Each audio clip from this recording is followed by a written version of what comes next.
तो गाड़ी का एक्चुअल जो प्रॉब्लम था, गाड़ी का जो एग्जॉस्ट सीवीटी है ये ओवर एडवांस दिखा रहा था और इसका इंजन उतरना पड़ा। उतरने के बाद टाइमिंग खोलने के बाद इसको पता चला कि इसका जो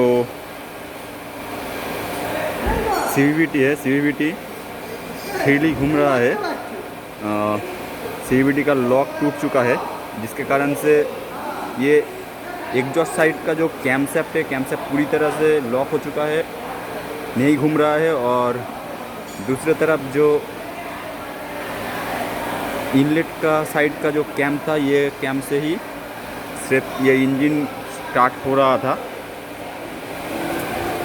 और जिसके कारण से गाड़ी में नॉकिंग भी हो रहा था। तो ये खोलते हैं, खोलने के बाद आपको दिखाते हैं कि एक्चुअल प्रॉब्लम क्या हुआ है।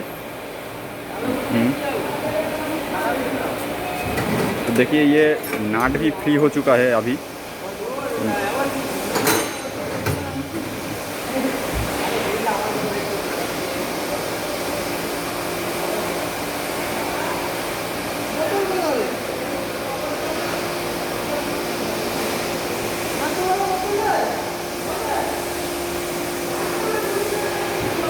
तो इसका जो बोल्ट है, बोल्ट का तो कुछ हुआ नहीं, लेकिन ये सीवीटी के अगर आप ध्यान देंगे तो देख पाएंगे इसका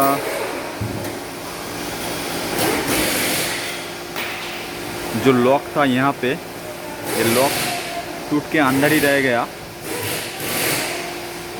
तो ये लॉक आपको रिप्लेस करना पड़ेगा।